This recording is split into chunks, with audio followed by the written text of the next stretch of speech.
హరే కృష్ణ దండత్నామాలు అందరి భక్తులకి స్వాగతం. ఈరోజు మన శ్రీమద్ భాగవతం కక్షంలోకి. ఈరోజు మనం 5వ స్కందంలో కొత్త అధ్యాయాన్ని ఆరంభించబోతున్నాము. 24వ అధ్యాయము బిలస్వర్గములు. ఇందులో బలి మహారాజు యొక్క గొప్పతనాన్ని బాగా వర్ణించారు. ఈ విషయాలు ఈరోజు వీలైతే కంప్లీట్గా చర్చించుకుందాం ఈ అధ్యాయం, లేకపోతే ఈరోజు నెక్స్ట్ కంటిన్యూ రేపు చేద్దాం. మంగళాచరణ చేసుకొని మొదలు పెడదామంట.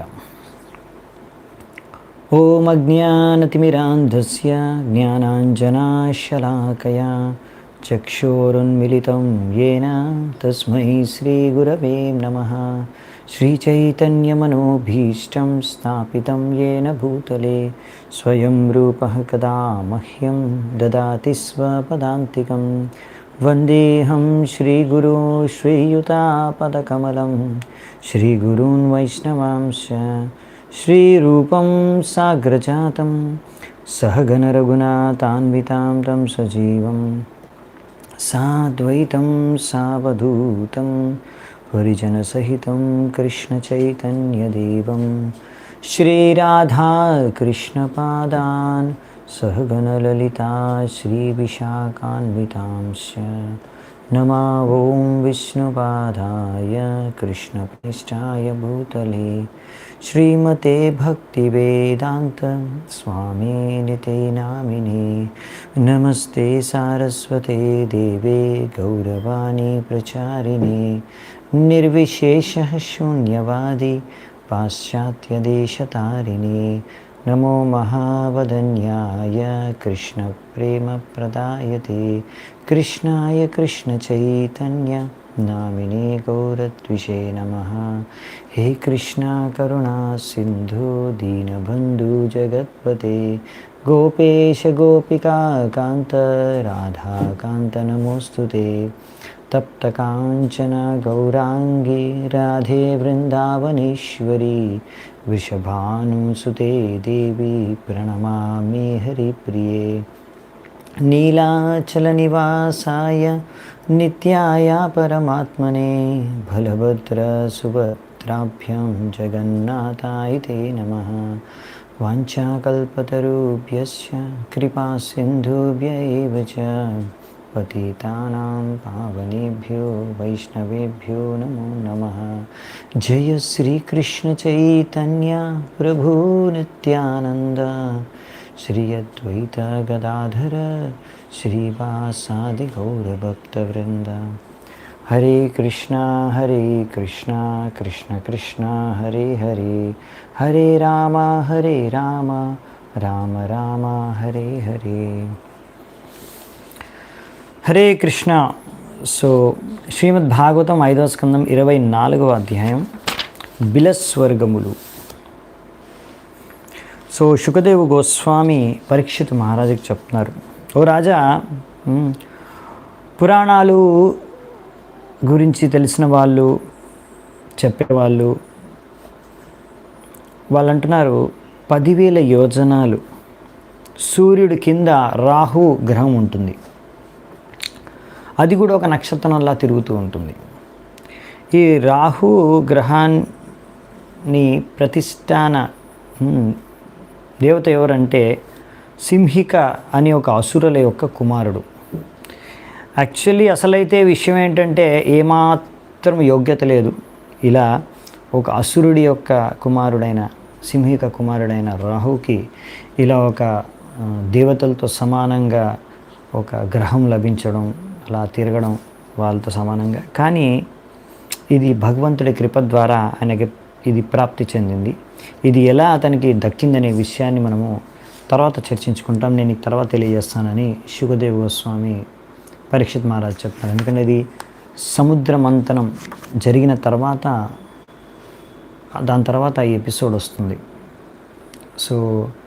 ఇది మనకి ముందు 8వ స్కందంలో అక్కడ వస్తుంది, అప్పుడు అక్కడ చర్చించుకుంటాం అన్నమాట.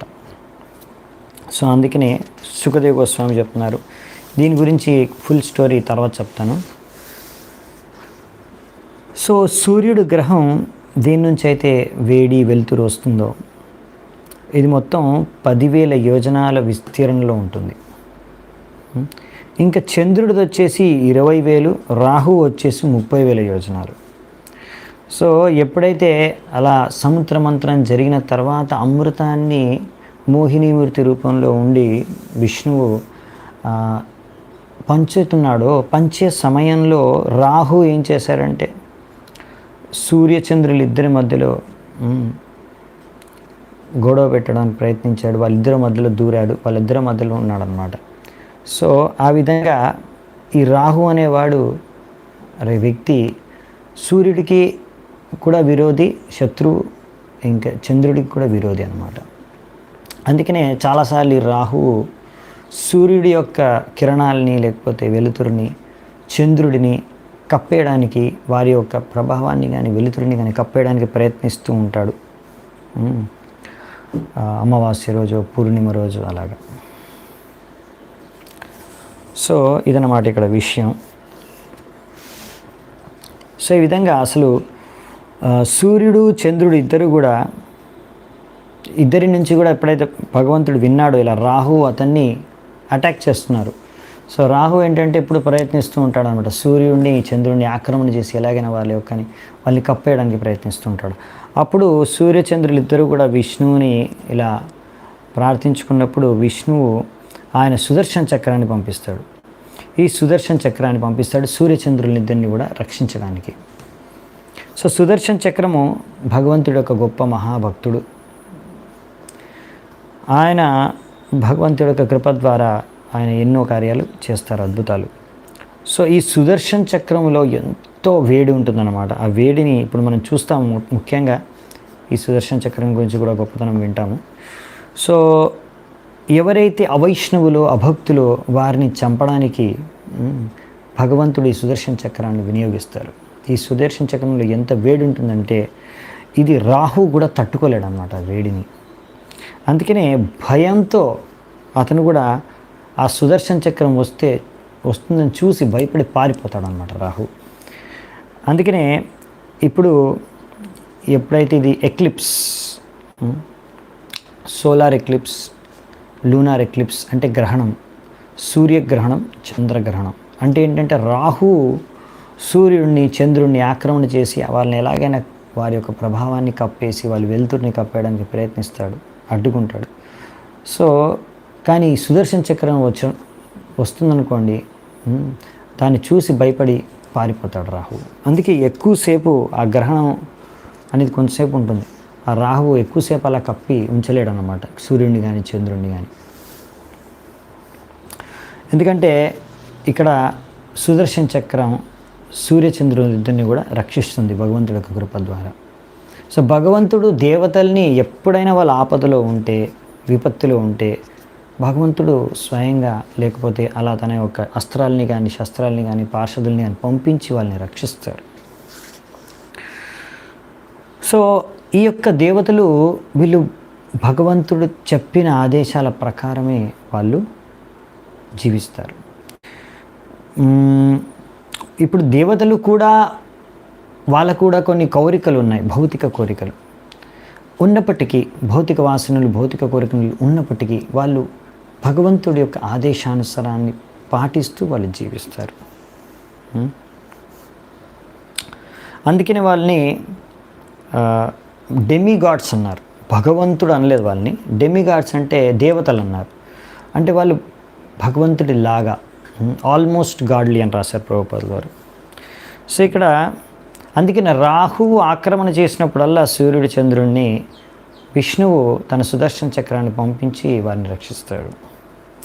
సో ఈ సుదర్శన చక్రం అంటే చాలా భయం అనమాట అసురులందరికీ. అలాగే రాహు కూడా అసురుడే కనుక. సో అందుకని ఎక్కువసేపు అక్కడ నిలబడలేడు అనమాట రాహు. ఒక్క ముహూర్తం కన్నా ఎక్కువసేపు నిలబడలేడు. అందుకే ఒక ముహూర్తం అంటే 48 నిమిషాలు, 48 నిమిషాలు ఒక ముహూర్తం.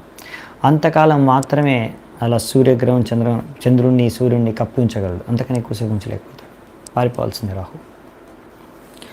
సో దీన్నే మనము సూర్యగ్రహణం చంద్రగ్రహణం అంటాం. ఎప్పుడైతే రాహు చంద్రుడిని అటాక్ చేస్తాడో చంద్రగ్రహణం, సూర్యుడిని అటాక్ చేస్తాడో సూర్యగ్రహణం అంటాం. సో ఈ విధంగా మన సైంటిస్టులు చంద్రుడి దగ్గరికి వెళ్ళి చంద్రలోకానికి వెళ్ళి అక్కడ నివసించడానికి ప్రయత్నాలు చేస్తున్నారు కృత్రిమ రూపంలో. కానీ ఇది ఎలాంటిదంటే రాహు చంద్రుడిని ఆక్రమణ చేసిన విధంటే కార్యమే. వీరు ఎప్పుడు కూడా ఇలాంటి చేష్టల్లో సక్సెస్ఫుల్ కాలేరు. ఎవరు కూడా సూర్యగ్రహానికి చంద్రగ్రహానికి ప్రవేశించలేరు. ఎలాగైతే రాహు ప్రయత్నించి విఫలమవుతున్నాడో అలాగే ఈ సైంటిస్టులు కూడా విఫలమవుతారు. సో అందుకని మనం అర్థం చేసుకోవచ్చు అనమాట.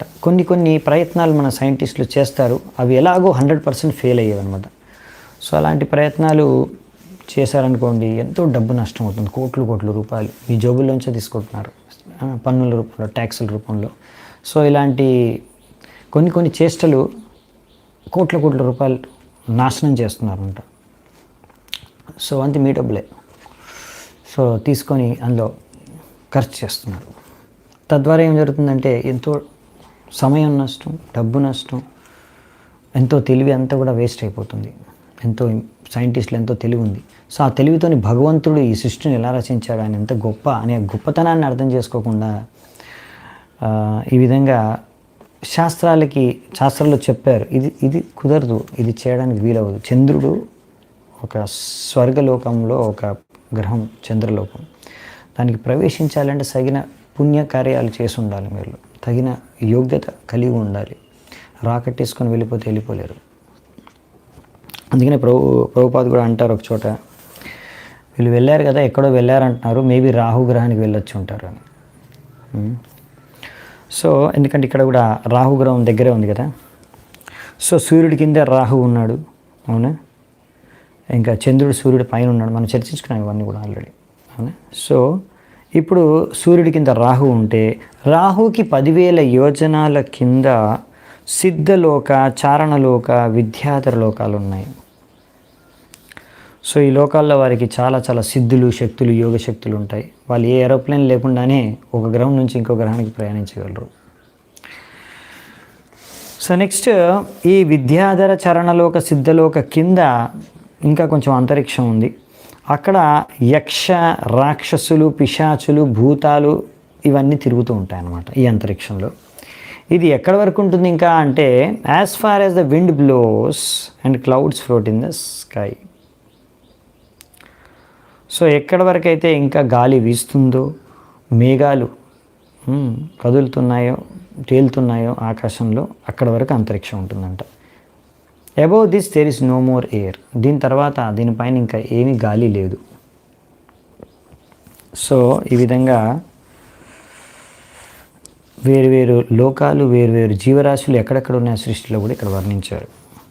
సో యక్ష, రాక్షసుల వీళ్ళ యొక్క లోకాలు లేకపోతే వీళ్ళు ఉండే స్థానాలుకి ఇంకొక 100 యోజనాల కిందే మన భూమి ఉండేది.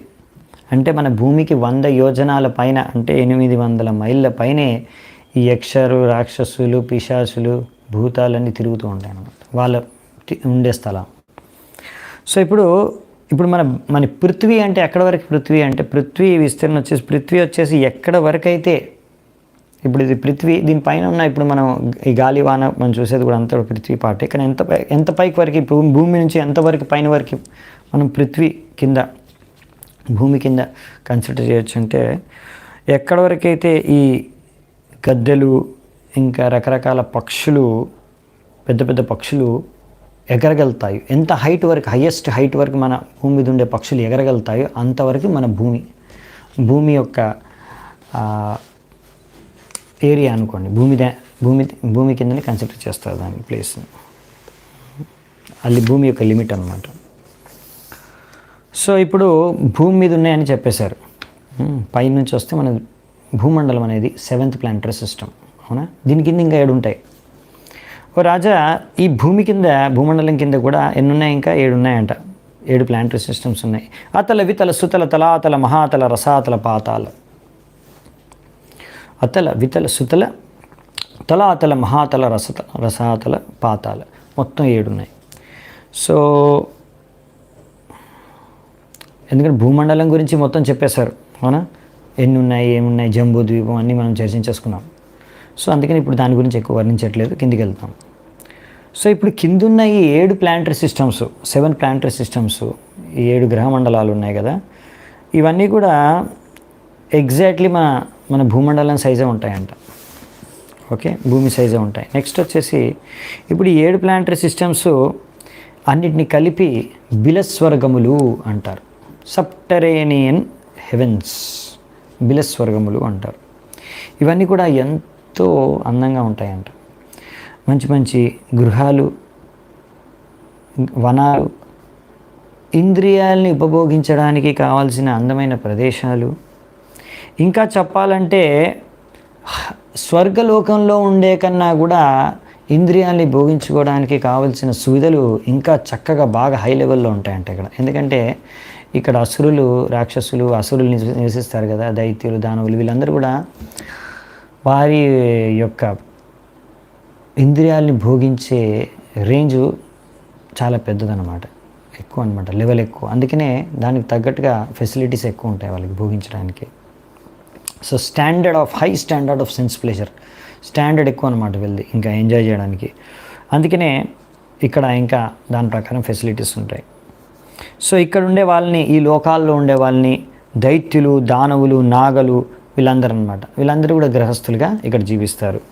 సో వారు గృహస్థులు అంటే వాళ్ళు పెళ్ళాము అంటే భార్య, పిల్లలు, ఇంకా మిత్రులు, బంధువులు, సమాజంతో కలిసి ఇక్కడ ఎంతో చక్కగా భౌతిక ఆనందాన్ని భోగిస్తూ మోహమాయలో పడి ఉంటారన్నమాట. సో ఒక్కొక్కసారి దేవతల యొక్క ఇంద్రియ తృప్తి భంగపడవచ్చేమో, అప్పుడప్పుడు వాళ్ళకి కూడా రకరకాల కష్టాలు రావచ్చేమో, అడ్డుపడవచ్చేమో, వాళ్ళ యొక్క ఇంద్రియ తృప్తి ఎప్పుడప్పుడు బ్రేక్ అవ్వచ్చేమో. కానీ ఇక్కడ మాత్రం ఎప్పుడు వీళ్ళకి డిస్టర్బ్ అవ్వకుండా వీళ్ళు ఎప్పుడు ఎంజాయ్ చేసుకుంటూనే ఉంటారంట ఇక్కడ. సో ఈ విధంగా వాళ్ళు సంపూర్ణమైన మోహమాయలో మునిగిపోయి ఈ యొక్క భౌతిక ఆనందంలో మునిగి తేలుతూ ఉంటారంట.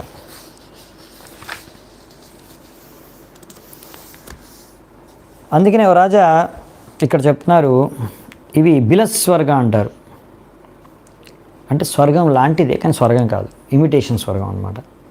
సో ఇక్కడ ఒక మహాదానవుడు ఉంటాడు, ఆయన పేరు ఏంటంటే మాయాదానవు. ఆయన ఎంతో చాలా expert engineer, architect, artist. So ఆయన ఇక్కడ అన్నీ సృష్టిస్తాడు అనమాట, అంటే కన్స్ట్రక్షన్ చేస్తాడు. గొప్ప గొప్ప నగరాలు, సిటీస్, గొప్ప గొప్ప పెద్ద పెద్ద వండర్ఫుల్ అద్భుతమైన ఇల్లుల్ని, గోడల్ని, గేట్లు కానీ, అసెంబ్లీ హౌస్ కానీ, మందిరాలు కానీ, మందిర ప్రాంగణాలు కానీ, ఇంకా రకరకాల హోటల్స్, అక్కడ బయట నుంచి దేశాల నుంచి ఎంతోమంది వస్తుంటారో వాళ్ళందరికీ మంచిగా సర్వింగ్ చేసే విధంగా ఉండడానికి కావాల్సిన residential guest house, hotels. So ఈ విధంగా ఇంకా ముఖ్యంగా ఆ యొక్క గ్రహాల యొక్క అధిపతులు, లీడర్స్కి వాళ్ళకి స్పెషల్ ఇల్లులు కడతాడు ఆయన. అన్ని వజ్రాలు, రకరకాల విలువైన వస్తువులతో ఆ ఇల్లులు అక్కడ కడతారు వాళ్ళ కోసం. సో ఇక్కడ కూడా చాలా ప్రజలు ఉంటారు, వాళ్ళని నాగలు, అసురులు అంటారు. ఇంకా రకరకాల పక్షులు అంటే పీజియన్స్, పావురాలు, ప్యారెట్స్, చిలుకలు, ఇంకా ఇలాంటి చాలా పక్షులు ఉంటాయి అక్కడ కూడా. సో అందుకనే స్వర్గ లోకాలు ఎలా ఉంటాయో చూడ్డానికి ఇవి కూడా అలాగే ఉంటాయి, చాలా అందంగా, చాలా అద్భుతంగా, చాలా వైభవంగా ఉంటాయి అన్నమాట. సో ఇక్కడ ఎన్నో వనాలు, పార్క్, గార్డెన్ అన్నీ ఉంటాయి. ఇది పైన స్వర్గలోకాల కన్నా కూడా ఇంకా ఎక్కువ అందంగా ఉంటాయి. సో ఇక్కడ మంచి మంచి వృక్షాలు, క్రీపర్స్, లతలు, ఇంకా ఎన్నో మంచి మంచి ఫలాలు, పువ్వులు చాలా అందంగా ఉంటాయంట ఇక్కడ. ఇది ఎవరైనా ఆ వాతావరణాన్ని చూసారంటే ఇంద్రియ తృప్తిని భోగించాలని, ఇంద్రియాలని భోగించాలని ఆ ప్రవృత్తి పెరిగిపోతుంది అన్నమాట వాళ్ళకి. ఇంకా భోగించాలి అనే ఆ వాసన పెరిగిపోతుంది. సో అక్కడ మంచి మంచి కొలనులు, చెరువులు, మంచినీటి, ఇంకా అందులో మంచి మంచి చేపలు దుంకుతూ ఉంటాయి, ఎగురుతూ ఉంటాయి, తేలుతూ ఉంటాయి. మంచి మంచి పూలు, లిల్లీలు, కువలియాస్, కహలారాసు, ఇంకా మంచి మంచి lotuses, red, blue lotuses, Padma పువ్వులు, ఇవన్నీ ఉంటాయన్నమాట. మంచి మంచి పక్షులు కూడా అక్కడ తిరుగుతూ ఉంటాయి, చక్రవాకాస్, ఇంకా ఆ చెరువుల్లో నీళ్ళల్లో కూడా తిరిగే పక్షులు. సో అన్నీ కూడా మంచి మంచి శబ్దాలు చేస్తూ ఉంటాయి, ఎంతో వినడానికి ఎంతో మనోహరంగా ఉంటాయి, మన చెవులకి ఎంతో రమణీయంగా ఉంటాయి. సో అందుకనే ఇవన్నీ కూడా చాలా ఆకర్షిస్తాయి అన్నమాట. ఎవరైనా అక్కడికి వెళ్తే వాళ్ళు కూడా బాగా భోగించాలని ఆసక్తి చెందుతారు వాళ్ళు కూడా.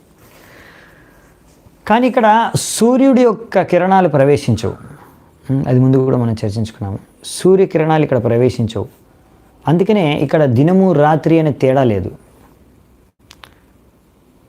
అందుకనే వాళ్ళకి భయం అనేది ఉండదు. దినాలు గడుస్తున్నాయి, ఓ రోజులు గడుస్తున్నాయి అనే విషయం వాళ్ళకి తెలియదు, వాళ్ళకి అర్థం కాదు, ఆ భయం కూడా ఉండదు వాళ్ళకి. సమయం వెళ్ళిపోతుంది అనే భయమే లేదు. ఇక్కడ గొప్ప గొప్ప సర్పాలు నివసిస్తాయన్నమాట, పెద్ద పెద్ద సర్పాలు. ఆ సర్పాల యొక్క తలల పైన పెద్ద పెద్ద వజ్రాలు ఉంటాయి. ఆ వజ్రాల నుంచి వచ్చే వెలుతురు అక్కడ ఉన్న అంత చీకటినంతా తొలగించేస్తుంది. అక్కడంతా చాలా వెలుతురు ఉంటుంది, ఎందుకంటే ఆ వజ్రాల నుంచి వచ్చే వెలుతురు అన్నమాట.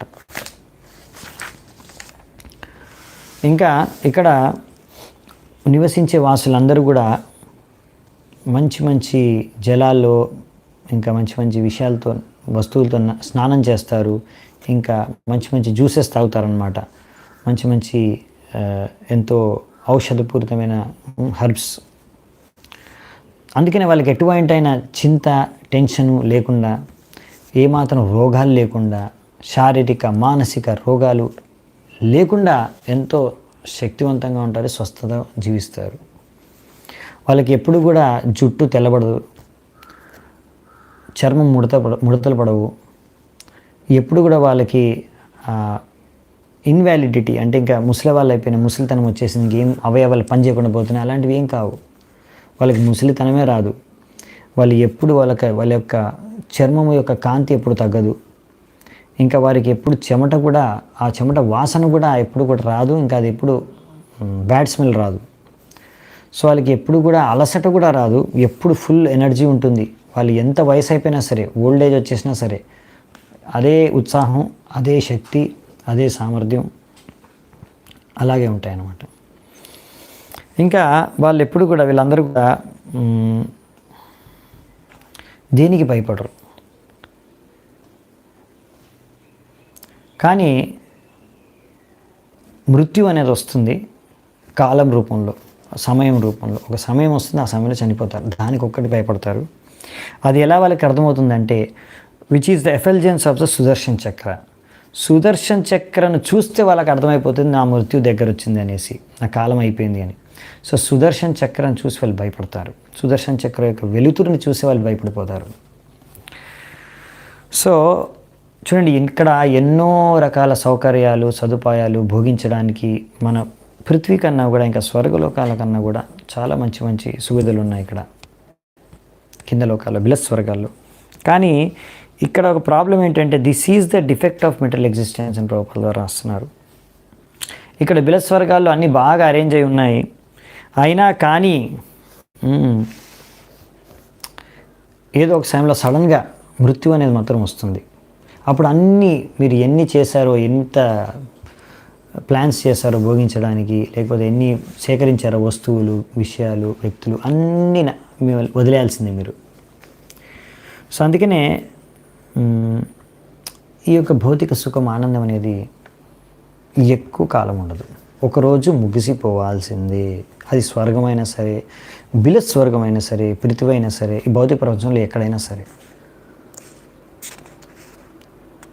సో అందుకనే ఇది మొత్తం భౌతిక సృష్టిలోనే ఇది నియమం. ఎక్కడ కూడా భౌతిక సుఖం అనేది శాశ్వతమైంది కాదు. అదే విషయం మనం తెలుసుకోవాలి. సో సుదర్శన్ చక్ర ఎప్పుడైతే అక్కడ ఆ ప్రదేశాల్లో ప్రవేశిస్తుందో, ఆ సమయంలో గర్భవతి స్త్రీలు కూడా ఆ గర్భాన్ని కోల్పోతారంట భయంతో, ఆ సుదర్శన్ చక్రం యొక్క వెలుతురిని, తేజస్సుని చూసి. ఇప్పుడు ఇన్ జనరల్గా బిలస్ స్వర్గాల గురించి చెప్పారు. ఇప్పుడు ఒకటి 1 by 1 చెప్పబోతున్నారు అన్నమాట శుకదేవ్ గోస్వామి. సో ఇప్పుడు మనం ఆల్రెడీ 16వ శ్లోకంకి వచ్చేసాము. శుకదేవ్ గోస్వామి చెప్తున్నారు, నీకు ఇప్పుడు ఫస్ట్ అతల అంటే భూమి కింద ఉండేది ఫస్ట్ బిలస్ స్వర్గం ఏంటంటే అతల. అతలలో ఒక దానవుడు ఉంటాడు, మాయా దానవుడు. మాయాదానవుడి యొక్క పుత్రుడు ఉంటాడు, ఆయన పేరు బల. సో ఈ బల అనే వ్యక్తి 6 రకాల యోగిక సిద్ధుల్ని ఆయన సృష్టించాడంట. చాలామంది యోగులు స్వాములు ఈ యొక్క సిద్ధుల్ని తీసుకొని ఈరోజు కూడా ఆ సిద్ధుల్ని పొంది అమాయకమైన ప్రజల్ని మూర్ఖుల్ని చేసేస్తున్నారు, వారిని మోసం చేస్తున్నారు. అలాంటి ఏవో సిద్ధులు చూపించేసి. సో ఈ బల అనే ఈ అసురుడు ఆవిలించాడంతే. ఆవిలించేసి 3 రకాల స్త్రీలను, 3 రకాల యువతుల్ని, స్త్రీలను సృష్టించాడంట. వారి పేరు వచ్చేసి స్వైరిణి, కామిని, ఇంకా పుంశ్చలి. స్వైరిణీస్ అంటే వాళ్ళు ఏంటంటే ఆ స్త్రీలు వారి యొక్క గ్రూప్ కులంలో ఉండే, జాతిలో ఉండే ఒక మనుషుల్ని, పురుషుల్ని వివాహం చేసుకుంటారు. కామిని అంటే వాళ్ళు ఏంటంటే ఏ మనిషినైనా, ఏ వ్యక్తినైనా వివాహం చేసేసుకుంటారు. పుంశ్చలి అంటే వాళ్ళు ఒకరిని వివాహం చేసుకుంటారు, వదిలేస్తారు, మళ్ళీ ఇంకోని వివాహం చేసుకుంటారు, అలా చేంజ్ చేస్తూ ఉంటారు అన్నమాట భర్తల్ని. సో ఎవరైనా పురుషుడు ఈ యొక్క అతల అనే యొక్క ఈ బిలస్వర్గంలోకి ప్రవేశిస్తే అప్పుడు ఈ 3 రకాల స్త్రీలు అతన్ని పట్టుకొని ఆయనకి ఒక హాటక, అంటే కెనాబిస్ ఇండికా అని ప్రభుపాల ద్వారా సార్, హాటక అనే ఒక ఔషధ గుణం ఉన్న ఒక చెట్టు నుంచి తయారయ్యే ఒక మత్తెక్కించే ఒక పానీయాన్ని వాళ్ళకి తాగిపిస్తారు అనమాట, అతనికి తాగిపిస్తారు. సో ఆ తాగిన తర్వాత ఆయనకి మత్తు వచ్చేస్తుంది, దాంతోపాటు మైథునం చేయడానికి చాలా ఎంతో శక్తి వస్తుందన్నమాట. సో అప్పుడు ఆ వ్యక్తితో ఈ యొక్క స్త్రీలు భోగిస్తారు. సో అతనితో ఈ విధంగా రకరకాలుగా మైథునంలో పాల్గొని వాళ్ళందరూ భోగించి అలా ఆనందాన్ని పొందుతారు, భౌతిక ఆనందాన్ని. సో ఆ వ్యక్తి కూడా, ఎందుకంటే ఇప్పుడు చాలా శక్తి పెరిగిపోతుంది కదా అతనికి, భోగించే శక్తి. అతను అనుకుంటాడు ఇంకా నాకు 10,000 ఏనుగుల శక్తి ఉంది కాబట్టి నేను చాలా పర్ఫెక్ట్, నేనే స్ట్రాంగ్, నేనే చాలా శక్తివంతుడిని అనుకొని దేవుడిని కూడా లెక్క చేయడు. ఇంకా మృత్యు అనేది వస్తుందని కూడా మర్చిపోతాడు. ఎంతో అహంకారంతో నిండిపోయి, ఎంతో గర్వంతో అలాగే భోగిస్తూ జీవిస్తాడు. ఇది అతల విలస్వర్గం గురించి. దీని కింద ఉండేది వితల. ఇక్కడ విలస్వర్గంలో శివుడు నివసిస్తాడనమాట, master of gold mines. So అక్కడ ఆయన శివుడు తన యొక్క అనుచరులైన గోస్ట్స్, భూత ప్రేతాలతో ఆయన నివసిస్తాడు. శివుడు ఇంకా అక్కడ భవానీ అంటే పార్వతీదేవి, వాళ్ళిద్దరూ కలిసి వారి ద్వారా సంతానం ఉత్పన్నం చేస్తారు. వాళ్ళ సంతానం ఉత్పన్నం చేయడానికి ఆ సమయంలో ఒక రకమైన నది, హాటకి అనే నది కూడా ఉత్పన్నమవుతుంది. సో ఎప్పుడైతే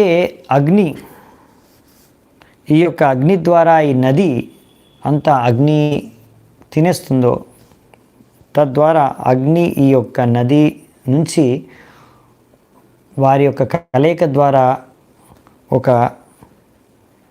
ఒక రకమైన బంగారం ఉత్పన్నమవుతుంది. దాని పేరు హాటక అంటారు. అక్కడుండే దానవులందరూ కూడా అంటే వాళ్ళ యొక్క భార్యలు, వాళ్ళందరూ కూడా ఈ బంగారం ద్వారా ఎన్నో రకాల ఆభరణాలు తయారు చేసుకొని దాంతో అలంకరణ చేసుకుంటారు. ఆ విధంగా ఎంతో సుఖంగా అక్కడ జీవించడానికి ప్రయత్నిస్తారు. సో ఇదన్నమాట ఇక్కడ విషయం చెప్తున్నారు. సో మనం ఇక్కడ ఒక విషయం అర్థం చేసుకోవచ్చు. అంటే ఇక్కడ బంగారం ఎలా తయారవుతుందంటే ఒక నదిలోంచి ఒక అగ్ని ద్వారా, వాటి కలయిక ద్వారా ఒక బంగారం రావడం ఏంటంటే అలా వస్తుంది. యాక్చువల్లీ మనకి సనాతన గోస్వామి వారు కూడా ఒక శ్లోకం చెప్పారు. యథా కాంచనతాం యాతి కాంస్యం రసవిధానతః తథా దీక్షా విధానేన ద్విజత్వం జాయతే నృణాం. కాంస మెటల్ ఉంటుంది కదా, ఇది బెల్ మెటల్ అనమాట. బెల్ మెటల్ నుంచి కూడా గోల్డ్ మనం ప్రొడ్యూస్ చేయొచ్చు ఒకవేళ దాంతో మెర్క్యూరీతో రియాక్ట్ చేస్తే. కానీ ఎంత మెర్క్యూరీ, ఎంత బెల్ మెటల్ ఎలా రియాక్షన్ చేయాలి అది ఒక పద్ధతి ఉంటుంది, అది తెలియాలి. సో చాలామంది ట్రై చేశారు కానీ సక్సెస్ఫుల్ అవ్వలేదని ప్రభుపాల ద్వారా రాస్తున్నారు ముందు కాలాల్లో. కానీ సనాతన గోస్వామి వారు చెప్తున్నారు కానీ ఇది ఒక పద్ధతి ఉంది. రసాయన శాస్త్రం తెలిసిన వాళ్ళు, కెమిస్ట్రీ బాగా కరెక్ట్గా తెలిసిన వాళ్ళు, వాళ్ళకి తెలుసు ఎలా బెల్ మెటల్ నుంచి మెర్క్యూరీ ఉపయోగించుకొని బెల్ మెటల్ పైన దాన్ని గోల్డ్గా కన్వర్ట్ చేయొచ్చు. సో అలాగే ఎంత చండాలుడైనా సరే, ఏ జాతిలో, కులంలో, మతంలో పుట్టిన వ్యక్తి అయినా సరే, ఆ వ్యక్తి కూడా వైష్ణవ దీక్ష ద్వారా ఆ వ్యక్తిని మనం బ్రాహ్మణులుగా మార్చవచ్చు. సో అదే ఇక్కడ ఇస్కాన్లో మనం చేయడానికి ప్రయత్నిస్తున్నాం. మ్లేచ్ఛ యవ్వనుల్ని కూడా ఇక్కడ బ్రాహ్మణులుగా ఎలా తయారు చేస్తున్నామంటే వాళ్ళకి శిక్షణ ఇచ్చి వాళ్ళందరూ కూడా ఇప్పుడు 4 నియమాల్ని పాటిస్తున్నారు. అంటే ఏ పాపాలు చేయట్లేదు, హరినామాన్ని జపిస్తున్నారు. సో ఈ విధంగా ధర్మాన్ని పాటిస్తూ పాపకార్యాలన్నీ వదిలేసి వాళ్ళు వైష్ణవులుగా మారిపోవచ్చు. ఇదే కృష్ణభానామృతం యొక్క ముఖ్య ఉద్దేశం. సో తద్వారా ఏ కులంలో, ఏ మతంలో పుట్టిన వ్యక్తి అయినా సరే ఈ వైష్ణవ పద్ధతి ద్వారా, వైష్ణవ దీక్ష ద్వారా బ్రాహ్మణులు మారవచ్చు అని ఇక్కడ రాస్తున్నారు. సో నెక్స్ట్ వచ్చేసి 18వ నంబర్ శ్లోకంలో మనం భగవంతుడిని ఉత్తమ శ్లోక అని వర్ణిస్తాం. ఉత్తమ శ్లోక అంటే భగవంతుడిని మనము అన్నిటికన్నా మంచి శ్లోకాలతో సంస్కృతంలో ఉండే బెస్ట్ పోయిటరీ, బెస్ట్ శ్లోకాలతో గుణగానం చేయడం. అందుకనే ఆయన ఉత్తమ శ్లోక అంటారు. ఇప్పుడు బలి మహారాజుని పుణ్య శ్లోక అంటారు. ఎందుకు అంటే బలి మహారాజు చాలా గొప్ప భక్తుడు, మహాభక్తుడు భగవంతుడికి. ఆయన గురించే నెక్స్ట్ ఇప్పుడు చర్చించుకునేది విషయం. సో ఆయనను గనక మనము పూజిస్తే అప్పుడు మన యొక్క పుణ్యం, భక్తి, అక్కడికి పుణ్యం అంటే మన భక్తి పెరిగిపోతుంది. సో మనం భక్తుల్ని ఆరాధిస్తే, భగవంతుడు యొక్క శుద్ధ భక్తుల్ని ఆరాధిస్తే, బలి మహారాజు కూడా ఒక మహాజన భక్తుడు, 12 మహాజనుల్లో ఒక మహాజనుడు. సో ఆయనను ఆరాధించామనుకోండి, ఆయన గుణకీర్తన విన్నామనుకోండి, ఆయన గుణకీర్తన చేశామనుకోండి, అప్పుడు మనం కూడా భక్తిలో ముందుకెళ్తామంట, పైకెళ్తామంట. ఎందుకు అంటే బలి మహారాజు ఎందుకంత గొప్ప భక్తుడు అంటే బలి మహారాజు సర్వస్వం భగవంతుడికి అర్పించేశాడు. తన యొక్క సంపద, రాజ్యము, ఆయన సొంత శరీరాన్ని కూడా భగవంతుడికి సమర్పించేసుకున్నాడు. సర్వాత్మ నివేదనే బలి. ఎప్పుడైతే భగవంతుడు బలి మహారాజు ముందు ఒక బ్రాహ్మణుడిగా వచ్చి, వామన అవతారంలో ఒక వామనుడిగా వచ్చి ఆయన్ని అడుక్కున్నారు బలి మహారాజుని 3 స్టెప్స్, 3 అడుగుల. అప్పుడు బలి మహారాజు ఆయనకు మొత్తం అంతా ఇచ్చేశారు. ఇంకా బలి మహారాజు దగ్గర ఏం లేదు, ఆయన మొత్తం పేదరికానికి వెళ్ళిపోయాడు. ఎందుకంటే ఆయన దగ్గర ఉందంతా కూడా భగవంతుడికి ఇచ్చేశాడు, అంతా కోల్పోయాడు, ఏమీ లేదు బలి మహారాజు. అయినా కానీ ఆయన విజయవంతుడయ్యాడు. కోల్పోయినవన్నీ కూడా మళ్ళీ భగవంతుడి కృప ద్వారా ఆయనకు లభించేశాయి. సో దీని ద్వారా మనం అర్థం చేసుకునేది ఏంటంటే ఎవరైనా సరే మనం భగవంతుడికి ఎప్పుడైనా సరే ఏదైనా అర్పిస్తే, దానం చేస్తే మనం ఎప్పుడు కూడా కోల్పోయిన వాళ్ళం కాదు, మనం ఎప్పుడు లూజర్స్ కాదు. ఇక్కడ ప్రభుపాల్ గారు చెప్పేది ఏంటంటే బలి మహారాజు అన్నీ ఇచ్చి మొత్తం కోల్పోయాడు, ఆయన దగ్గర ఏం లేకుండా అంతా ఇచ్చేస్తాడు. అయినా కానీ మళ్ళీ ఆయనకి భగవంతుడి కృప ద్వారా అన్నీ తిరిగి వచ్చేసాయి, ఇంకా ఎంతో ఎక్కువ వచ్చాయన్నమాట. సో అతల వితల అయిపోయిన తర్వాత నెక్స్ట్ ఈ సుతల. ఇక్కడే బలి మహారాజు ఉండే సుతల ప్లానెటే, అదే చర్చించుకుంటాం మనం. సో ఇక్కడ వచ్చేసి ఇక్కడ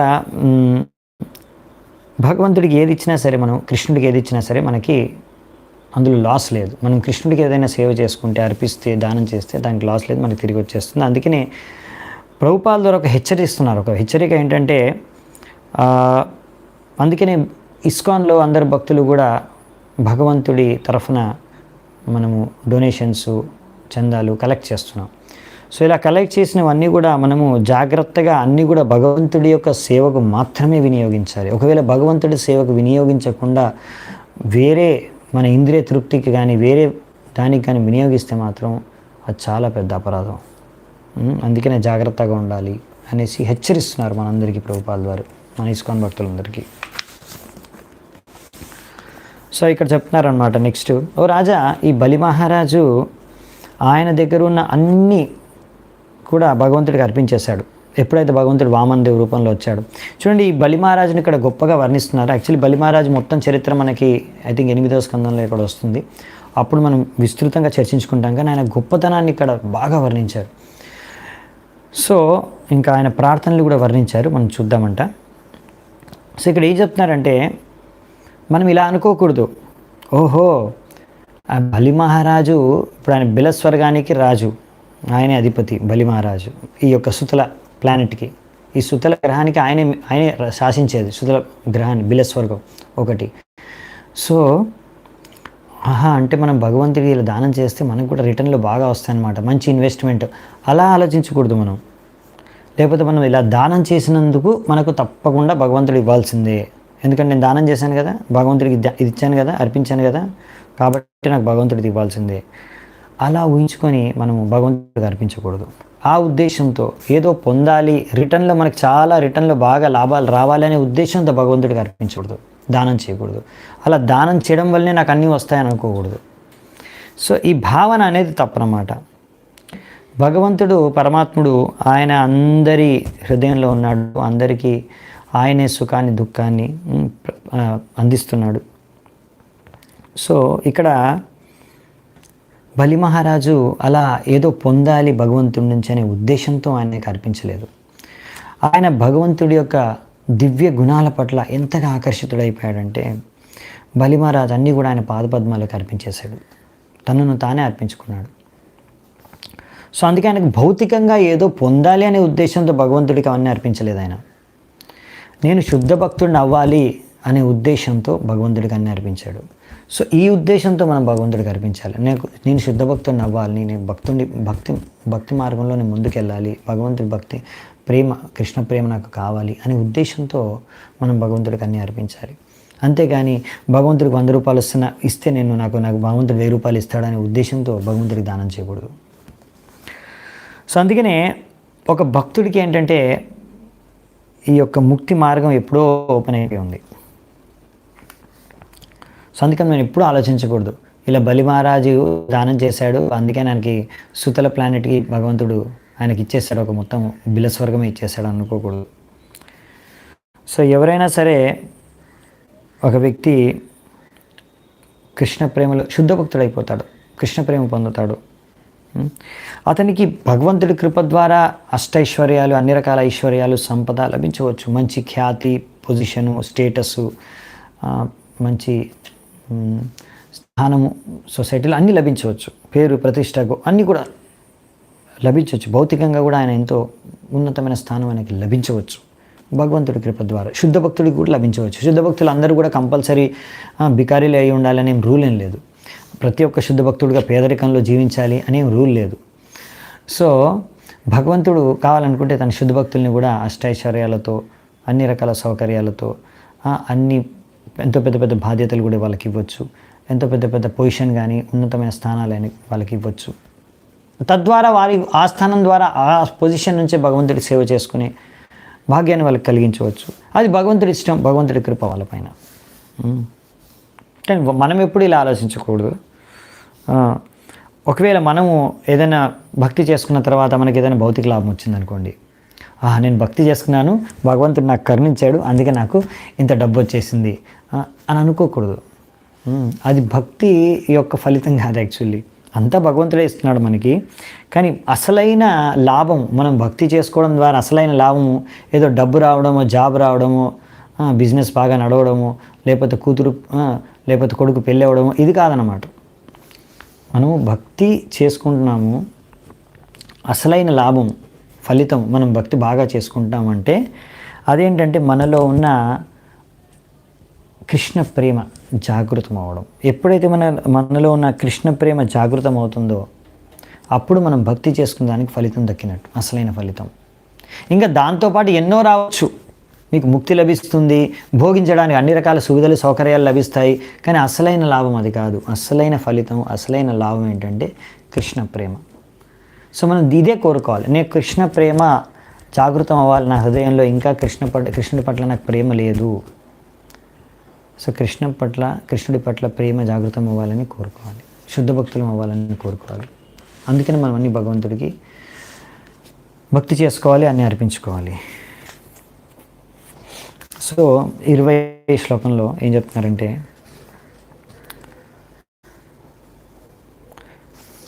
ఇక్కడ శుకదేవ్ గోస్వామి చెప్తున్నాడు, ఎవరైనా భగవంతుడి నామాన్ని జపిస్తే, అంటే ఆకలితో కానీ వాళ్ళు సరిగ్గా పతనమయ్యే స్థితిలో కానీ ఎలాంటి పరిస్థితుల్లో సరిగ్గా వాళ్ళు సంపూర్ణంగా కావాలని కాదు, తెలుసో తెలియక ఎలాగో అలాగా భగవంతుడి నామాన్ని వాళ్ళు జపిస్తే సరిపోతుంది. ఎలాగో అలాగా వాళ్ళ పూర్వపు కర్మలన్నీ కూడా, పాపాలన్నీ కూడా తొలగిపోతాయి. సో ఈ పాపాలు తొలగిపోవడానికి కర్మిలు ఎంత కష్టపడతారో, ఎన్ని రకాల యజ్ఞాలు, కార్యాలు, యోగాలు చేస్తారో, అది భక్తులు భగవంతుడి నామాన్ని జపించి మాత్రం అన్ని పాపాల నుంచి ముక్తులైపోతారు. సో భగవంతుడి నామానికి ఇంత పవర్ ఉందన్నమాట. బిలవంగల్ ఠాకూర్ అందుకే అంటారు, ముక్తి స్వయం ముకిలితాంజలి సేవతే స్మా. ఎవరైతే వ్యక్తి శుద్ధ భక్తుడు అయిపోతాడో ఆ వ్యక్తికి ముక్తి అనేది ఎంతో రెడీగా దొరికిపోతుంది. ఆ ముక్తి వారికి సేవ చేయడానికి రెడీగా ఉంటుంది. అందుకనే చైతన్య చరితామృతంలో ఈ విషయాలు ఇచ్చారు. ఇప్పుడు నేను కొన్ని శ్లోకాలు ఉన్నాయి, అవి చదువుకుంటూ నేను అదే తాత్పర్యంలో ప్రభుపాదుల వారు వర్ణించారు. చాలా ఇంపార్టెంట్ ఇది. హరినామం యొక్క గొప్పతనం ఉంది ఇక్కడ. ఇది చూసుకుందామంట, హరినామం యొక్క గొప్పతనము. ఇక్కడ పర్పట్స్ చాలా మంచి పర్పట్స్ ఉన్నాయి. సో చూద్దామంట. కేహ బోలే నామ హోయితే హోయ్ పాప క్షయ, కేహ బోలే నామ హోయితే జీవే మోక్ష హోయ్. సో ఇక్కడ ఏమన్నారంటే, కొంతమంది అంటారు కేహ బోలే, కొంతమంది అంటారు నామ హోయితే హోయ్ పాపక్షయ, హరినామం జపిస్తే పాపాలన్నీ క్షయించిపోతాయి అని. ఇంకొంతమంది అంటున్నారు కేహ బోలే నామ హోయితే జీవేర మోక్ష హోయ్, జీవుడికి మోక్షం లభిస్తుంది హరినామాన్ని జపిస్తే అని. కానీ హరిదాస్ ఏమంటున్నాడు, హరిదాస్ ఠాకూర్, హరిదాస కహేన నామేరా ఏ దుయి ఫలనాయ్, నామేర ఫలే కృష్ణ పదే ప్రేమ ఉపజయ్. ఇవి రెండు కాదు, అసలైన పాపాలు తొలగిపోవడం, మోక్షం లభించడం అసలైన ఫలితం కాదు, అసలైన లాభం కాదు. హరినామం జపించే అసలైన లాభం ఏంటంటే కృష్ణ ప్రేమ జాగృతం అవ్వడం. ఆనుసంగిక ఫల నామేర ముక్తి పాపనాశ, తాహర దృష్టాంతయాచే సూర్యేర ప్రకాశ. ఎలాగైతే ఇక్కడ ఇవి ముక్తి లభించడం, పాపాలు నశించిపోవడం అనేది బై ప్రోడక్ట్స్, అసలైన ప్రోడక్ట్స్ కాదు. సో అది చెప్తున్నారనమాట. యాక్చువల్లీ అసలైన లాభం ఏంటంటే కృష్ణ ప్రేమ, భగవంతుడికి భక్తి చేసుకోవడం, అదే అసలైన లాభం. సో అందుకని ఇక్కడ సూర్యుడి యొక్క ప్రకాశం, సూర్యుడి యొక్క కిరణాలతో పోలుస్తున్నారు హరినామం యొక్క ప్రభావం. ఏమవుతుంది సూర్యుడి కిరణాల ద్వారా? అంధకారం తొలగిపోతుందావునా. ఏ శ్లోకేర అర్థకార పండితేర గణ సబకో హేతుమి కహో అర్థ వివరణ. ఈ శ్లోకం యొక్క అర్థం ఏంటి అనేది అక్కడున్న పండితులందరినీ సమక్షంలో పెడితే వాళ్ళందరూ అడిగారు, మీరే చెప్పండి దయచేసి ఈ శ్లోకం యొక్క అర్థం ఏంటి అని. హరిదాస కహేనా, అప్పుడు హరిదాస్ ఠాకూర్ ఏమంటున్నారు, హరిదాస కహేనా యా ఇచ్చే సూర్యేర ఉదయ్, ఉదయన హోయితే ఆరంభే తామేర హక్షయ్. సూర్యుడు సంపూర్ణంగా ఉదయించకున్న ముందే, సూర్యుడు ఉదయిస్తున్నాడు, ఇంకా సంపూర్ణంగా ఉదయించలేదు, సన్ రైజ్ జరుగుతుంది. సూర్యుడు సంపూర్ణంగా ఉదయించకున్న ముందే అంధకారం అంతా తొలగిపోతుంది. చౌర ప్రేత రాక్షసాదిర భయ హయ నాశ్, ఉదయ హోయిలే ధర్మ కర్మ ఆది పరకాష్. సో ఇలా సూర్యుడు ఉదయించకన్నా ముందే, సూర్యోదయం అయ్యే సమయంలోనే రాత్రి అనే భయం అనేది తొలగిపోతుంది. సో ఈ రాత్రి ద్వారా దొంగలు, పిశాచులు, రాక్షసులు వీళ్ళందరి భయం కూడా తొలగిపోతుంది. అలాగే ఎప్పుడైతే అసలైన సూర్యుడు ఉదయిస్తాడో అప్పుడు అందరూ లేచి వాళ్ళ కార్యాలు మొదలు పెట్టేస్తారు. ఐచే నామోద్యారంభే పాప ఆది రక్షయ, ఉదయ కైలే కృష్ణ పదే హోయ ప్రేమోదయ. అంటే అలా సూర్యుడు ఉదయించే సమయంలోనే, ఇంకా ఉదయించకన్నా ముందే అలాగే మనము హరినామాన్ని జపించడం మొదలు పెట్టామంటే చాలు, అది ఇంకా శుద్ధనామం కాదు మనం జపించేది. అయినా కానీ మనం హరినామం జపించడం మొదలు పెడితే పాపాలన్నీ కూడా తొలగిపోవడం మొదలవుతాయి.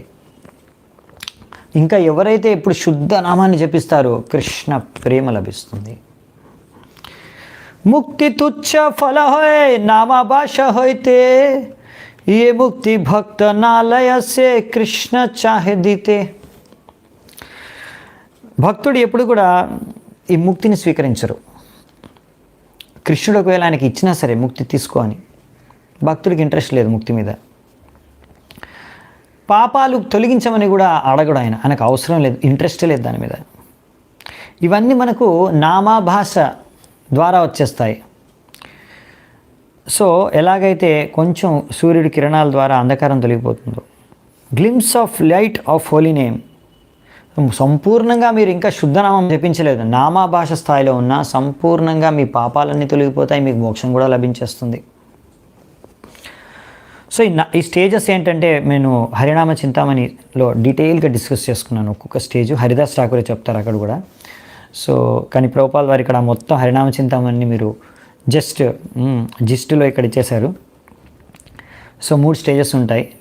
నామపరాధ స్టేజ్, దానిపైన నామాభాష, ఇంకా అన్నిటికన్నా టాప్ స్టేజ్ శుద్ధనామం. సో నామాభాష స్టేజ్ అనేది నామపరాధం శుద్ధనామం మధ్యలో ఉంటుంది, అవునా. సో నామాపరాధం అంటే మనం ఇంకా అపరాధాలు చేసుకుంటూ జపం చేస్తున్నాం. నామాభాష అంటే మనం అక్కడ అపరాధాలు చేయకుండా నామం జపం చేయడానికి ప్రయత్నిస్తున్నాము. సో అలా ఇంకా శుద్ధనామం అంటే అక్కడ అపరాధాలు లేవు, ఇంకా భగవంతుడి పట్ల మనకి అక్కడ ప్రేమ కూడా కలుగుతుంది. సో ఈ విధంగా మనం ముందు నామాపరాధం నుంచి స్టార్ట్ చేస్తాం. మెల్లిగా మనం ప్రయత్నించి నామాభాష స్థాయికి వస్తే అది కంటిన్యూ చేస్తే ఒక శుద్ధనామం స్థాయికి రాగలము. సో అలా శుద్ధనామంకి వచ్చినప్పుడు కృష్ణ ప్రేమ జాగృతం అవుతుంది. అప్పుడు మనం జీవితం యొక్క పరం సిద్ధి పొందినట్టే. సో మన జీవితం యొక్క పరం లక్ష్యమే కృష్ణ ప్రేమ పొందడం, అది లభిస్తుంది. సో నెక్స్ట్ 21వ శ్లోకం. ఇక్కడ భగవంతుడు ప్రతి ఒక్కరి హృదయంలో పరమాత్మ రూపంలో నివసిస్తున్నాడు. ఆయన ఎవరైతే భక్తులైపోతారో, శుద్ధ భక్తులైతారో ఆయన అమ్ముడుపోతాడు. ఇక్కడ ఆయన చెప్తున్నాడు, నారద మునికి అమ్ముడుపోయాడు భగవంతుడు. అంటే విషయం ఏంటంటే భగవంతుడు భక్తులకి వారి యొక్క శుద్ధ ప్రేమకి ఎంత ప్రాధాన్యత ఇస్తానంటే ఆయన వాళ్ళ చేతిలో కీలుబొమ్మ అయిపోతారు భగవంతుడు.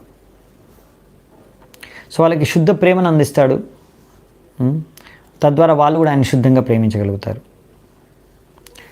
సో ఇంకా చతుష్కుమారులు కూడా వాళ్ళు కూడా భగవంతుడి సాక్షాత్కారం పొంది ఎంతో దివ్య ఆనందాన్ని వాళ్ళు అనుభూతి చెందారంట, పరమాత్మ సాక్షాత్కారం పొంది.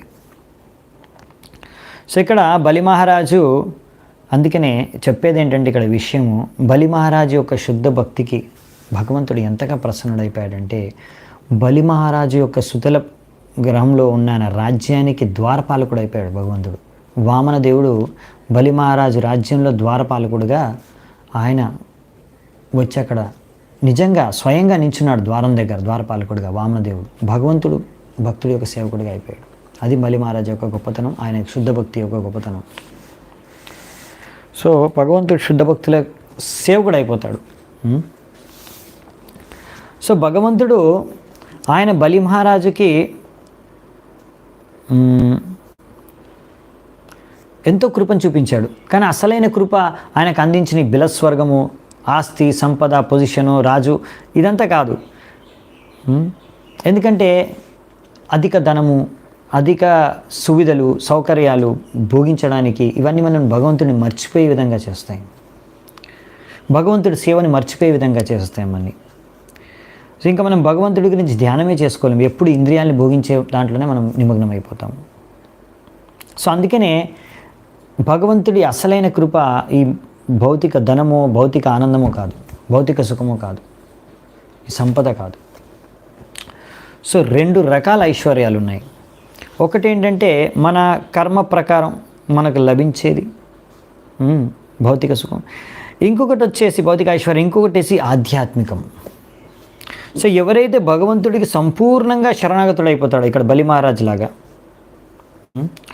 ఇంకా ఏమాత్రం భౌతిక సుఖం, ఆనందం ఆశించట్లేదు. సో అలాంటి వ్యక్తికి మళ్ళీ అలాంటి వ్యక్తికి కూడా ఎంతో భౌతిక సంపద లభిస్తుంది కదా. మరి ఆ భౌతిక సంపద కూడా కర్మ వల్లనే లభించిందా అంటే కాదు, ఇది అతని యొక్క ఆధ్యాత్మిక భక్తి ద్వారా లభించింది. ఇదేదో పూర్వజన్మపు కర్మ ఫలితం కాదు, ఇది తను చేసుకున్న భక్తి ద్వారా లభించింది. అదేంటి? అవును, భక్తి ద్వారా మనకు అన్నీ లభిస్తున్నాయి, కానీ అది అసలైనది కాదు, బై ప్రోడక్ట్ అని ముందే చర్చించుకున్నాం కదా. సో ఇక్కడ చెప్పేది ఏంటంటే, ఇప్పుడు భగవంతుడి కోరిక బలి మహారాజు సుతల గ్రహానికి బిలస్వర్గానికి రాజుగా ఉండి పరిపాలించాలి, ఆ విధంగా ఆ రాజుగా ఉండి నన్ను సేవ చేసుకోవాలి, అది భగవంతుడి కోరిక. అందుకే ఆయనకి అంత సంపద ఐశ్వర్యం ఇచ్చాడు. సో ఇలా ఎవరైతే శుద్ధ భక్తులు అయిపోతారో భగవంతుడు వాళ్ళకి అలాంటి సంపద ఐశ్వర్యాలు ఇవ్వచ్చు. భగవంతుడు సుధామకు ఇచ్చాడు, కృష్ణుడు సుధామకుడు ఎంతో సంపద ఐశ్వర్యించాడు, కానీ సుధామ ఏం చేశాడు? అంతా కూడా భగవంతుడి సేవలో వినియోగించాడు. సో భగవంతుడికి తెలుసు, ఎవరికి ఐశ్వర్యం సంపద ఇస్తే వారు సరిగ్గా దాని ఐశ్వర్య సంపద ఉండి కూడా నన్ను మర్చిపోకుండా నాకు సేవ చేసుకుంటారు, భక్తి చేసుకోగలుగుతారు, వాళ్ళకి ఇస్తారు భగవంతుడు. కానీ ఎవరైతే నియోఫైట్ అంటే కనిష్ట స్థాయిలో ఉన్నారో భక్తులు, వాళ్ళ పట్ల కూడా భగవంతుడు ఒక్కొక్కసారి కృప చూపించి వాళ్ళని సంపూర్ణంగా అన్నీ వాళ్ళ నుంచి తీసేసుకుంటారు, హరించేస్తారు, వాళ్ళని సంపూర్ణంగా భౌతికంగా పేదరికంలో పడేస్తారు. ఇది కూడా భగవంతుడి యొక్క కృప కనిష్ట భక్తుల పట్ల. తద్వారా ఎందుకంటే ఆ కనిష్ట భక్తులకు కనుక చాలా సంపద లభించిందనుకోండి, వాళ్ళు ఇంకా సంపదలో మునిగిపోయి భగవంతుడిని భక్తి చేసుకుని వదిలేస్తారు. అందుకనే భగవంతుడు అలాంటి కనిష్ఠుల నుంచి అన్నీ హరించేస్తారు. తప్పుడు వాళ్ళకి ఇంకా ఏ ఆసరా లేదన్నమాట, భగవంతుడిని ఆశ్రయించాల్సిందే, భగవంతుడికి శరణాగతులు అవ్వాల్సిందే. ఆ విధంగా భగవంతుడు ఏమి చేస్తే భక్తుడు ఆ వ్యక్తి నా దగ్గరికి రాగలుగుతాడు, నాకు శరణాగతుడు అవ్వగలుగుతాడు, ఆయనలో భక్తి పెంపొందుతుంది, అలాంటి కార్యాలు భగవంతుడు చేస్తాడు. ఎందుకంటే భగవంతుడు మన శ్రేయోభిలాషి కదా. అందుకని మనం అర్థం చేసుకోవాలి, మనం భగవంతుడికి భక్తి చేసుకున్నప్పుడు ఏం జరిగినా అది భగవంతుడు ఏం చేసినా అది మన మంచిగా అని. సో అందుకని ఎప్పుడైనా సరే ఒక ఉన్నతమైన భక్తుడికి ఒకవేళ ఎలాంటి ఐశ్వర్యం కానీ సంపద కానీ భౌతిక సుఖం కానీ లభిస్తే మనం అర్థం చేసుకోవాల్సింది ఏంటంటే, అదేదో భౌతికం కాదు, అది కూడా ఆయనకు లభించిన ఆధ్యాత్మికమే, ఆధ్యాత్మిక అవకాశం. భగవంతుడు ఆయన కోరుకుంటున్నాడు, ఈ భక్తుడు నన్ను ఇలా అష్ట ఐశ్వర్యాలతో ఎంతో సంపదతో లేకపోతే ఇలాంటి పొజిషన్లో ఉండి నన్ను సేవ చేసుకోవాలి అని భగవంతుడి కోరిక. అందుకే భగవంతుడు ఆ విధంగా ఆయన్ని ఆ స్థితిలో ఉంచాడన్నమాట. సో కానీ ఇప్పుడు దేవతలకు కూడా భగవంతుడు ఎంతో ఐశ్వర్యం ఇస్తాడు, తద్వారా వాళ్ళు అప్పుడప్పుడు మర్చిపోతారు కూడా భగవంతుడినే. కానీ ఇప్పుడు బలి మహారాజుని ఇక్కడ ఎంతో ఐశ్వర్యం ఇచ్చినా కానీ భగవంతుడిని ఎప్పుడు బలి మహారాజు మర్చిపోలేదు. మాయ బలి మహారాజుని స్పర్శించలేకపోయింది. సో తద్వారా మనం అర్థం చేసుకోవచ్చు. సో ఇవి చాలా మంచి మంచి విషయాలు ఇక్కడ చెప్పారు. సో ఈ విధంగా ఎప్పుడైతే భగవంతుడు ఇంకా చూశారు, could see no other means of taking everything away from Bali Maharaj, ఇంకా వేరే ఏ ఉపాయం లేదు బలి మహారాజు నుంచి ముల్లోకాల్ని తీసేసుకోవాలంటే. అందుకని భగవంతుడు ఇలా వామన రూపంలో వచ్చేసి భిక్షాటన చేసుకొని భిక్షం అడిగేసి 3 అడుగుల ద్వారా ఆయన ముల్లోకాల్ని బలి మహారాజు నుంచి తీసేసుకున్నాడు. ఇంకా తర్వాత ఏం మిగిలింది? ఆయన శరీరం మాత్రమే మిగిలింది. ఆయన భగవంతుడు సంతృష్టి చెందలేదు. ఆయన బలి మహారాజుని అరెస్ట్ చేసి బందీ చేసి వరుణ పాశంతో ఆయన బందీ చేసి ఆయన్ని ఒక పర్వతంలోని గుఫలోకి తోసేశారు. అలా మొత్తం సంపద తీసేసుకొని బందీ చేసి గుఫలో పడేసినా కానీ అలాంటి పరిస్థితిలో కూడా చూడండి, భగవంతుడికి అన్నీ అర్పించుకున్నాడు, ఆయన భగవంతుడు సంతృష్టి చెందకుండా ఆయన బందీ చేసి గుఫలో పాడేసి ఎంతో అపమానం కూడా చేస్తారు. భగవంతుడు అందరి ముందు అపమానం చేస్తారు బలి మహారాజుని అంతా అర్పించుకున్న తర్వాత. అయినా కానీ అలాంటి సమయంలో కూడా బలి మహారాజు ఎలాంటి ప్రార్థన చేశాడో ఇది అన్నిటికన్నా అద్భుతమైన ప్రార్థన. సో ఇది 24వ శ్లోకం, మీరు చూడొచ్చు ఇది. సో మేబీ ఈరోజు కొంచెం క్లాస్ ఎక్స్టెండ్ అవ్వచ్చేమో. సో ఈరోజు చూడొచ్చు మీరు ఇక్కడ ఏం రాశారంటే బలి మహారాజ్ ప్రార్థన. ఇంద్రుడి యొక్క పరిస్థితి ఎంత దయనీయమైనది. ఇంద్రుడు స్వర్గానికి రాజు, ఎంతో విద్యావంతుడు, అన్నీ తెలిసినవాడు, శక్తివంతుడు. అతనికి బృహస్పతి గురువుగా లభించాడు ఆయనకి ఆదేశించడానికి ఉపదేశించడానికి. అయినా కానీ ఆధ్యాత్మిక ప్రగతి గురించి సంపూర్ణంగా అజ్ఞానుడు. బృహస్పతి అంత తెలివితేటలు ఉండి కూడా అతను సరిగ్గా ఇంద్రుడికి మార్గదర్శనం చేయలేకపోయాడు. వామన దేవుడు ఇంద్రుడి యొక్క వాకిలి దగ్గర నించుంటే అప్పుడు ఇంద్రుడు ఆయనకు వెళ్ళి భగవంతుడికి సేవ చేసుకోవడం వదిలేసి భగవంతుడిని అడిగాడు, నా కోసం అడుక్కో, వెళ్ళి ఆ బలి మహారాజుని అడుక్కొని నా ముల్లోకాలు తీసుకొని రా, అప్పుడు నేను బాగా ఇంద్రియాలని భోగించుకుంటాను అని భగవంతుడిని, తన ఇంద్రియాలని భోగించుకోవడానికి ఆ భగవంతుడికే సేవలో పెట్టేశాడు. భగవంతుడి ఆయన ఇంద్రియాలను భోగించుకోవడానికి భగవంతుడి సేవలో పెట్టేశాడు. నా దగ్గర అడుక్కోవడానికి పంపించాడు భగవంతుడిని. సో ఈ ముల్లోకాల యొక్క ఆధిపత్యం అసలు ఇదొక తుచ్చమైంది. ఎంత భౌతిక ఐశ్వర్యం కానీ, ఎంత రాజ్యం కానీ, ముల్లోకాల ఆధిపత్యం మీకు లభించినా ఎంతకాలం ఉంటుంది దగ్గర? ఒక మనువు కాలం మాత్రమే కదా. ఈ మనువు కాలం ఎంత? అసలైన మొత్తం సృష్టి యొక్క సమయంతో పోలిస్తే ఇదొక క్షణం కూడా కాదు.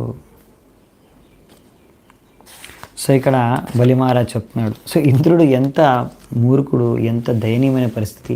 భగవంతుడు ఆయన ఇంద్రుడి యొక్క ఉపేంద్ర అంటారు వామన దేవుడిని. ఆయన ఉపేంద్రుడిగా ఇంద్రుడు యొక్క చిన్న తమ్ముళ్ళలాగా ఆయన అవతారం ఎత్తే అతన్ని భగవంతుడిని ఆరాధించుకొని సేవ చేసుకునేది పోయి భగవంతుడిని పంపించాడు. నువ్వు అడుక్కొని రా, నేను భోగించడానికి నాకు ముల్లోకాలు కావాలని పంపించాడు. ఇంతకన్నా అజ్ఞానత కాకపోతే ఇంకేంటి ఇంద్రుడిది? ఎంతో దయనీయమైన పరిస్థితి ఇంద్రుడిది అని చెప్తున్నాడు. సో బలి మహారాజు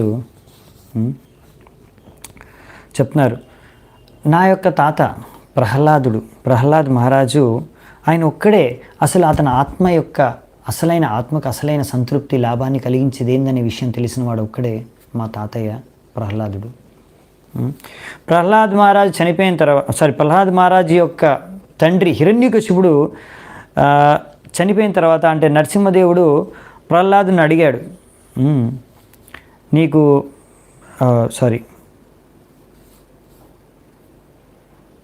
ప్రహ్లాద్ మహారాజ్కి నరసింహదేవుడు ఆయన రాజ్యాన్ని ఇచ్చాడు, ఇంకా అతనికి ముక్తిని కూడా ప్రసాదించారు. కానీ ప్రహ్లాద్ మహారాజ్కి వీటిపైన ఏమాత్రం ఆసక్తి లేదు. ఈ ముక్తి, రాజ్యం దీని పట్ల ఆయన ఏమి ఆసక్తి చూపించలేదు. నాకేమి ఇది అవసరం లేదని చెప్పాడు. ఎందుకు ఆయన అన్నాడంటే ఇవన్నీ కూడా నా భక్తికి ఆటంకం, కాబట్టి ఇలాంటి మీ యొక్క కృప ఇలాంటివి నాకు అవసరం లేదు. ఇది మీ అసలైన కృప కాదు నా పైన. అందుకే ప్రహ్లాద్ మహారాజ్ కోరుకున్నాడు, ఇవన్నీ కర్మ జ్ఞాన యొక్క ఫలాలు నాకు అవసరం లేదు, నాకు కావాల్సిందల్లా మీకు సేవ చేసుకోవడం, భక్తి ప్రీతిపూర్వకంగా మీకు సేవ చేసుకునే ఒకే ఒక కోరిక నాది, అది తీర్చండి అని చెప్పారు. సో చైతన్య మహాప్రభువు కూడా మనకు అదే నేర్పించారు. మనం ఏమవ్వాలంటే గోపీ భర్త పథకమలయోర్ దాసానుదాస్, డైరెక్ట్ సర్వెంట్ కూడా కాదు, దాసుడు యొక్క దాసుడు అవ్వాలని. సో అందుకనే ఇక్కడ నుంచి మనం అర్థం చేసుకోవచ్చు, బలి మహారాజు నుంచి, ప్రహ్లాద్ మహారాజు నుంచి మనకు అసలైంది కావాల్సింది ముక్తియో పాపాలు తొలగిపోవడం కాదు, భగవంతుడికి సేవ చేసుకోవడం. నెక్స్ట్ 26వ శ్లోకం. బలి మహారాజు అంటారు, మాలాంటి వారు ఇంకా భౌతిక సుఖం పట్ల ఆసక్తి కలిగి ఉన్న వాళ్ళు, మూడు గుణాల ద్వారా కలుషితమైన వాళ్ళు, భగవంతుడి కృప లేని వాళ్ళు, ఈ ప్రహ్లాద్ మహారాజు అంటే గొప్ప భక్తుడు ప్రయాణించిన ఆ పథంలో మేము ప్రయాణించలేము. అదేంటి బలి మహారాజు అలా అంటున్నాడు, ఏంటి ప్రయాణించలేనంటే అది ఆయన ఒక నమ్రత. గొప్ప భక్తులు ఎప్పుడు అడ్వర్టైజ్మెంట్ చేసుకోరు, నేను చాలా గొప్ప భక్తుడిని, మీకు తెలుసా నేను ఇంత చేశాను సేవ, మీకు తెలుసా నేను ఇంత గొప్పవాడిని, నేను ఇంత దానం చేశాను మందిరానికి అని ఇలా చెప్పుకోరు అనమాట. నేను చాలా గొప్పవాడిని, నేను చాలా గొప్ప భక్తుడిని, నేను ఎంత పెద్ద భక్తుడిని అని అడ్వర్టైజ్మెంట్ చేసుకోరు. వాళ్ళు ఎంత చేసినా కానీ మొత్తం బలి మహారాజు అంతా అర్పించుకున్నాడు. అయినా ఆయన ఏమంటున్నాడు, నేను తుచ్చమైన వాడిని, భౌతిక సుఖంలో మునిగిపోయిన వాడిని, భౌతిక ఆసక్తులతో మునిగిపోయిన వాడిని, సో ఈ భక్తి మార్గాన్ని అనుసరించడానికి నాకు యోగ్యత లేదు, నేను చేయలేకపోతున్నాను, ప్రహ్లాద్ మహారాజ్ అంత గొప్ప భక్తుడిని కాదు నేను అని చెప్తున్నాడు. సో ఇది శుద్ధ భక్తుల యొక్క నమ్రత అనమాట. వాళ్ళు సహజంగా వాళ్ళు యాక్టింగ్ ఏం చేయట్లేదు, ఆర్టిఫిషియల్గా చెప్పట్లేదు, కృత్రిమంగా చెప్పట్లేదు. ఒక అసలైన వైష్ణవుడు ఎప్పుడు కూడా ఆయన ఎంత గొప్పవాడైనా సరే అలా అడ్వర్టైజ్మెంట్ చేసుకోవడం అనమాట, అందరికీ తెలవాలని కోరుకోడు. ఆయన ఎప్పుడైనా లోపల నిజంగా ఇలా ఆలోచిస్తాడు, నేను అసలు తుచ్చమైన వాడిని అని. సో మనం అనుకోకూడదు, హరి బలి మహారాజు ఏంటి తుచ్చమైన వాడు అంటున్నాడు, నిజంగా తుచ్చమైన వాడేమో అని. కాదు, అది ఆయన గొప్పతనం. సో శుకదేవ్ గోస్వామి అంటున్నారు, ఓ రాజా, ఈ బలి మహారాజు యొక్క క్యారెక్టర్ ఎంత గొప్పదంటే ఎంత గుణగానం చేసినా కానీ అది తక్కువే. సో ముల్లోకాలకి అధిపతి అయిన భగవంతుడు ఆయన తన భక్తుడి పట్ల ఎంతో దయామయుడు. అందుకనే ఆయన బలి మహారాజు యొక్క వాకిల్ దగ్గర డోర్ కీపర్ అయి అక్కడ ఉంటున్నారు. సో అలా ద్వారపాలకుడుగా ఉన్నప్పుడు భగవంతుడు ఒకసారి రావణాసురుడు వచ్చాడు. ఈ యొక్క సుతల గ్రహాన్ని ఆక్రమణ చేశాడు, బలి మహారాజుని ఓడించడానికి వచ్చాడు. కానీ అప్పుడు ద్వారపాలకు ఉన్న విష్ణువు ఆయన కాల్తో, వామనదేవుడు ఒక్క కాల్తో తంతే ఆయన బొటన వేలు తగిలి రావణాసురుడు 80,000 మైళ్ళ దూరం వెళ్ళి పడ్డాడనమాట. సో భగవంతుడు ఆ విధంగా బలి మహారాజుని స్వయంగా రక్షిస్తున్నాడు. సో మీరు అర్థం చేసుకోవచ్చు ఎంత గొప్ప బలి మహారాజు. ఆయన విషయాలు మనము విస్తృతంగా 8వ స్కందంలో చర్చించుకుందాం. సో ఇది సుతల గ్రహం. సుతల గ్రహంలో బలి మహారాజు ఉన్నాడు. సో సుతల గ్రహం కింద ఉండేది తలాతల. తలాతలలో మాయా దానవుడు ఉంటాడు, ఆయన పరిపాలిస్తాడు. సో ఆయన ఆచార్యుడు మాయావులందరికీ కూడా ఇంకా ఎన్నో రకాల మాయలు సృష్టిస్తూ ఉంటాడు. So for the benefit of 3 worlds, ముల్లోకాల యొక్క లాభాన్ని మేలుని కోరి శివుడు, ఆయన త్రిపురారి అంటారు, ఒకసారి ఈ యొక్క మాయా దానవుడి యొక్క 3 రాజ్యాలని కూడా ఆయన కాల్చివేశాడు. దాని తర్వాత మాయా దానవుడి ద్వారా ప్రసన్నుడై ఆయన పట్ల ఆయనకి రక్షణ కల్పించాడు. అందుకని మాయాదానుడు అనుకుంటాడు, నేను శివుడి ద్వారా రక్షించబడ్డాను కాబట్టి నాకు సుదర్శన చక్రం నుంచి భయం లేదు అని అనుకుంటూ ఉంటాడు. సో ఇది తలాతల కింద ఉండే గ్రహం వచ్చేసి మహాతల. ఈ మహాతలలో ఎన్నో పగడలు ఉన్న పెద్ద పెద్ద సర్పాలు ఉంటాయి. అవన్నీ కద్రు నుంచి జన్మించినవి.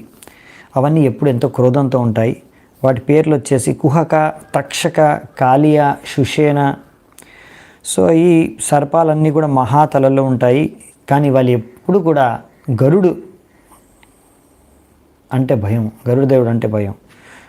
విష్ణువు యొక్క వాహనమైన గరుడిని చూసి భయపడతారు.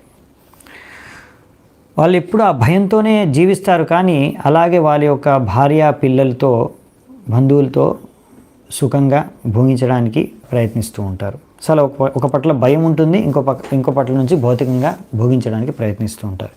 ఇదన్నమాట బేసికల్లీ భౌతిక జీవనం అంటే ఇది. ఒక పక్క నుంచి భోగించడానికి ప్రయత్నిస్తూ ఉంటారు, ఎంజాయ్ చేయడానికి, ఇంకో పక్క నుంచి భయం, ఏమైపోతుంది. సో ఇది భౌతిక జీవితం డెఫినేషన్ అన్నమాట ఇక్కడ చెప్తున్నారు. నెక్స్ట్ 30వ శ్లోకంలో, సో మహాతల కింద ఉన్నది రసాతల. మహాతల కింద ఉన్న బిలస్వర్గం పేరు రసాతల. అక్కడ ఎవరు ఉంటారంటే దితి మరి ధను యొక్క పుత్రులు ఉంటారు, అసురులు ఉంటారు. వారి పేర్లు పానీస్, నివత కవచాస్, కాలేయాస్, ఇంకా హిరణ్యపురవాసిస్ అంటే హిరణ్యపురలో నివసించేవారు. వీళ్ళందరూ కూడా దేవతల యొక్క శత్రువులు. వీళ్ళందరూ కూడా రంధ్రాల్లో, పాములు రంధ్రాల్లో ఉంటాయి కదా, అలా ఉంటాయను. అలాంటి రంధ్రాల్లో వాళ్ళు భయంతో ఉంటారంట. వాళ్ళందరూ కూడా ఎంతో పుట్టుక నుంచి ఎంతో శక్తివంతమైన వాళ్ళు, ఎంతో క్రూరమైన వారు. వారికి ఎంతో శక్తివంతులైన, వాళ్ళకి ఎంతో అహంకారం ఉన్నా కానీ సుదర్శన చక్ర ద్వారా వాళ్ళు పరాజితులైపోతారు. సో ఎప్పుడైతే ఇంద్రుడి యొక్క దూత శరమ అనే ఒక దూత వచ్చిందే, అప్పుడు ఆమె ఒక శాపం ఇస్తుంది. ఆ శాపం ఎప్పుడైతే ఇస్తుందో దానికి చాలా భయపడిపోతారు వీళ్ళు, మహాతల్లో ఉండే అందరూ దానవులు. ఇంకా ఇంద్రుడికి కూడా భయపడతారు ఆ సమయంలో. సో ఇది చెప్పేది ఏంటంటే, ఇది ఒకసారి పెద్ద యుద్ధం జరిగిందనమాట ఈ దానవులు ఇంకా ఇంద్రుడి మధ్యలో. ఆ టైంలో, ఆ సమయంలో ఎప్పుడైతే దానవులు ఓడిపోయారో వాళ్ళు శరమ అనే ఇంద్రుడి యొక్క దూతను కలిశారు. ఆమె ఒక మంత్రం జపిస్తుందనమాట. ఆ మంత్రం విని వాళ్ళు భయపడి అప్పటి నుంచి రసాతాల్లో వచ్చి ఇక్కడ దాక్కొని జీవిస్తున్నారనమాట. సో అది విషయం. ఇంకా లాస్ట్ వచ్చేసి రసాతల కింద ఉండే అన్నిటికన్నా కింద 14వ ప్లాంటరీ సిస్టమ్ వచ్చేసి పాతాళ్. దాన్నే నాగలోకం అని కూడా అంటారు. ఈ పాతాళలో అన్ని రకరకాల అసుర నాగ సర్పాలు ఉంటాయి. శంఖ, కులిక, మహాశంఖ, శ్వేత, ధనంజయ, ధృతరాష్ట్ర, శంఖచూడ, కంబల, అశ్వత్ర, దేవదత్త, వీరన్నిటికీ ముఖ్యమైన సర్పం వాసుకి. ఇవన్నీ కూడా ఎంతో క్రోధంతో ఉంటాయి. వీటన్నీ కూడా ఎన్నో పగడలు ఉంటాయి. 5, 7, 10, 100, 1000 రకరకాల పగడలు ఉంటాయి ఒక్కొక్కరికి. ఇంకా వారి యొక్క పగడం పైన ఒక విలువైన వజ్రాలు ఉంటాయి. ఈ వజ్రాల ద్వారా వచ్చే వెలుతురు ద్వారానే బిలస్వర్గాలన్నీ కూడా వెలుతురు పొందుతాయి. సో సూర్యుడు లేకున్నా కానీ అక్కడ అంతా వెలుతురు ఉంటుంది అందుకని. సో ఇవి మొత్తం 14 లోకాల యొక్క వర్ణన, ముఖ్యంగా బిలస్వర్గాల్లో ఉండే 7 లోకాల యొక్క వర్ణన. సో దీంతో ఈ అధ్యాయం ముగుస్తుంది. మరి నెక్స్ట్ అధ్యాయం నుంచి మనం తర్వాత చర్చించుకుందాము. ఈరోజు ఇక్కడే ముగిస్తున్నాను చర్చ. చాలా ధన్యవాదాలు ఎంతో ఓపిక వినందుకు. శిల ప్రభుపాదకి జై. హరే కృష్ణ మహామంత్రికి జై. శ్రీమద్ భాగవతం की जय. समवेद गौर भक्त वृंद की जय. ताई गौर सीतनाथ प्रेमानंदी हरि हरि बोल.